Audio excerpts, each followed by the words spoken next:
চাপে মোদি সরকার হাসিনাকে ফেরত পাঠাবে ভারত।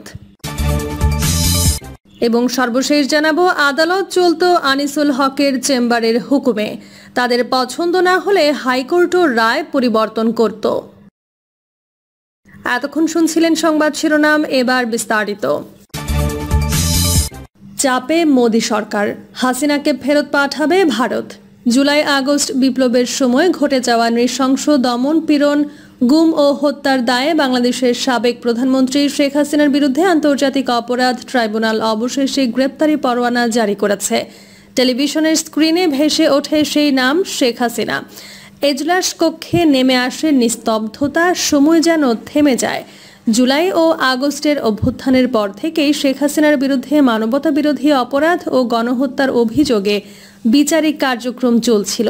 এবার তা পৌঁছেছে গুরুত্বপূর্ণ এক